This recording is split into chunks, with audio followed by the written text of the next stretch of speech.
Hello everyone! As many of you already know, my time on YouTube is nearing its end. I have several accounts on YouTube that I've opened prior to the recent flagging wars, including this one, that are not subject to removal based on YouTube's banning rules. But really, what's the point? You've all spoken, you don't want me here, and I'll show you why, oh atheists, you combaters of cognitive dissonance, who revel in it all at the same time. I'm going to show you a series of shocking clips featuring your own atheist manosphere heroes, followed by clips of my own videos that have been flagged for being in violation of terms of service for harassment and bullying. Why am I such a harasser and bullier, you ask? Well, according to the public, I'm not. If you don't consider your idols to be bullies, then certainly my mirroring their exact behavior cannot make me a bully, right? Well, what are the reasons for my channel removal then? Tribalism, harassment against feminists online, mob mentality, ignorance, and lack of education.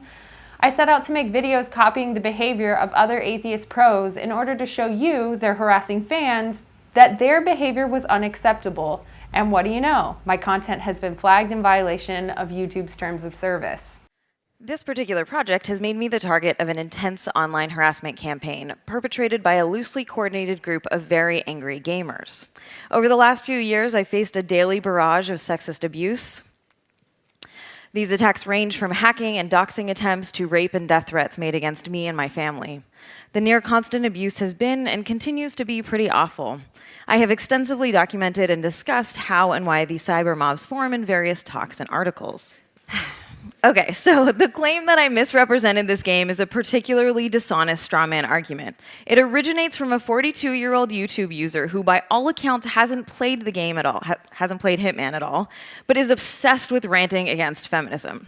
His video entitled, Anita Sarkeesian Busted, is by far the most viewed video in the flourishing debunking feminist frequency subgenre on YouTube, which has itself turned into quite the cottage industry. Here we see Anita Sarkeesian, an expert on women in video games who created feminist frequency, explaining how a major contributor to harassment online is the infamous atheist and anti-feminist Thunderfoot, a person who I have personally flagged for bullying on several of his videos without YouTube taking any action. Now on to a specific instance of Thunderfoot harassing Anita Sarkeesian in a video, as well as someone he disagrees with over at Free Thought Blogs. So I'm just gonna do it and see what happens, and document and assess. If you know anyone who might have an interest in dating me, let them know. If you might have an interest, read on. I'll start by making sure anyone considering this is up to speed. I am polyamorous. I currently have many girlfriends. But here's what I do know. Richard Carrier is one of the greatest minds in this movement. I'm 0.5 on the Kinsey scale, not heavy into kink, but get along well with people who are. I have an unusual fetish or two, but don't expect any of my partners to share them. I'm pro-sex worker, and though I personally find strip clubs and brothels uninteresting at best, uncomfortable at worst, I like partners who are or who have been sex workers. I mean, damn, Carrier has reached up for Ted Haggard levels of hypocrisy. That was the Christian preacher which in between sessions with a gay prostitute preached about the evils of homosexuality. Come on, I mean, I thought my social skills were a little rough around the edges, a little coarse, but expecting to be taken seriously as a scholarly academic of the intellectual artillery caliber while putting out a blog post like this. I also like women who have or pursue a lot of partners, or who love to boast of their sexual exploits, especially over wine or whiskey or equivalent. I'm not going to get all butthurt or angsty over how high your number is. It very much has the opposite effect on me. Exhibits a lack of social awareness that would make the poop-flinging monkeys blush. This video comes with a very large trigger warning because it contains verbatim reading of Anita Sarkeesian's master's thesis. But is it any wonder that feminists love to play the game Oppression Quest so much? And then, from her conclusions, we should have better representations, but in our fight for media justice, we have to push back against the social systems that maintain dominant cultural norms such as patriarchy, white supremacy, and capitalism. Now here's a clip of my video that was recently flagged for violating YouTube's terms of service for harassment and bullying. Just as a side note, this video was created to mirror the bullying behavior that no one seemed to see a problem with when Thunderfoot was doing it. So today I realized that this douchey character who's part of the Thunderfoot clan online called Mickey Roo Media made a fucking video about me. Once again, he attacked my appearance rather than any arguments I made. I found his OkCupid profile. I am poly and best describe my approach as relationship anarchy. Each connection with another person is its own unique organic thing, and each person is equally deserving of full respect. I would like to apologize for confusing Alendril with Mikaru Media in this video. At the time, I found a link on a chat board saying that this was the same person, and when I was Google image searching Mikaru, these images were the top ones I found. I thought that Mikaru must share his images with the public often, and not only images, but also his OkCupid account. This was in response to Mikaru adding to the dogpile against me and making abusive comments about me on a recent video of his, which no one flagged for bullying or had a problem with, even though it is in violation of YouTube's terms of service for harassment and bullying. Another thing that my haters like to mention is that I'm notorious for doxing people, when I've only ever revealed information about people which has already been made public. Hence why my Armored Skeptic video was not removed from Pee Wee Burger 2 channel for violating TOS. I can only assume that my other videos were flagged based on the fact that Shuon had asked that her fan flag my videos. What video really stands a chance against 200,000 angry flaggers? Mine didn't, and were removed along with my channel. So here are a series of clips of other YouTubers taking part in this behavior where they are actually doxing people. And none of you cared enough to speak up or flag, and YouTube once again did nothing. Apparently, someone's docs were dropped as well. I am telling you, you should change up your routine. You should maybe not be home for Halloween because, it's coming. And this is right during this fucking drama, and they know exactly where you are, and you think that some of them don't live in the same fucking city as you? Don't fucking answer your door. Change up your routine. Fucking move. I'm telling you right now, it's that fucking serious. Okay? This is not concern trolling, this is fucking reality. And if I were to do that, I would find, with further investigation, that a master's thesis written at that school might, really fit the kind of politics that Bewildered Ape has on YouTube. And if I were to look even further, I would find articles about student activism, which would also match the kind of activism that Bewildered Ape has been a part of on YouTube. Wow, man, I mean, it's not exactly like a fingerprint, but if you found all that information, that would be pretty damning and narrow it down to somebody that's pretty specific. Yes, and if I were to have found this specific person, I would probably be very interested in one more thing, and that would be ironic justice.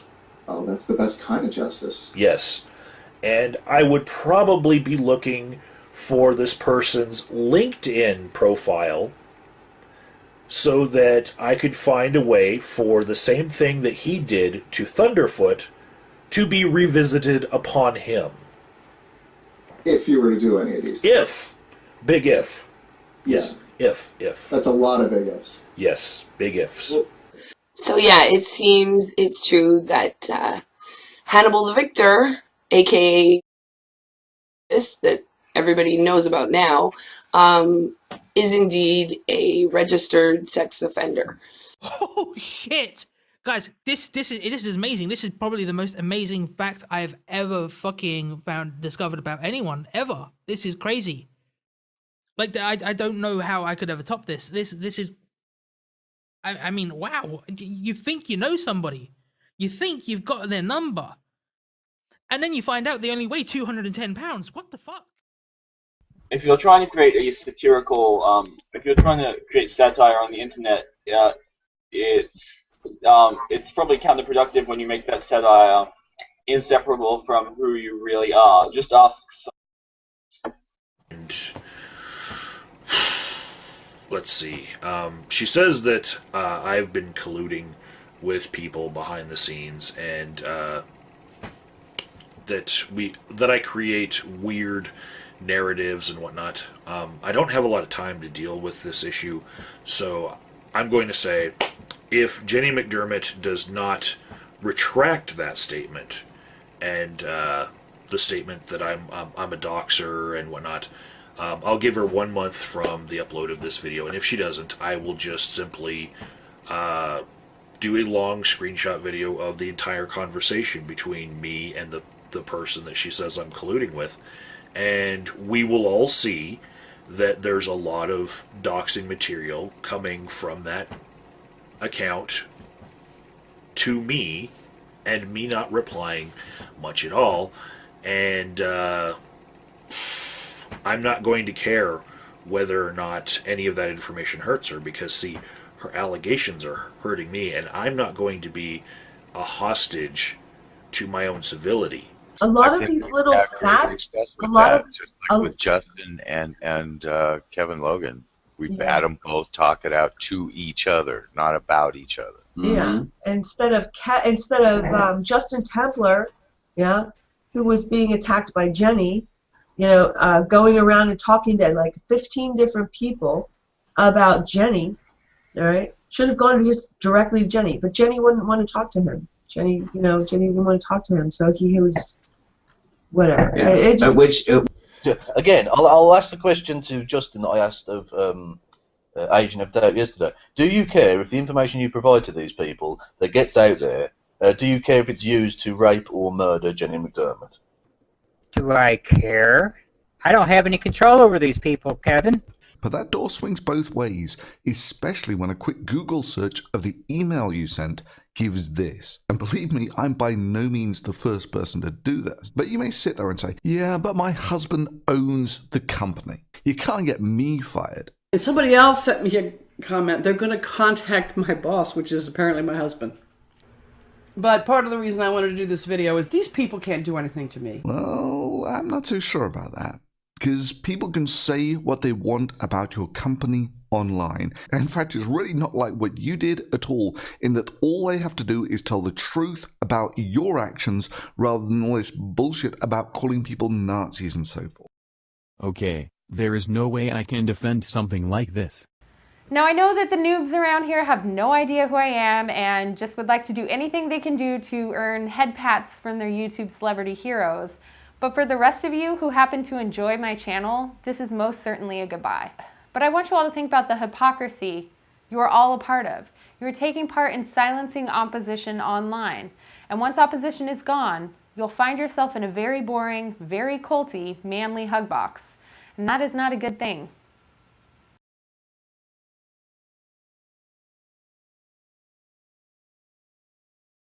Now, let's just treat Carrier like he treats others. Here we go. Title: Richard Carrier, rapist or sleaze? Unless box checked for other.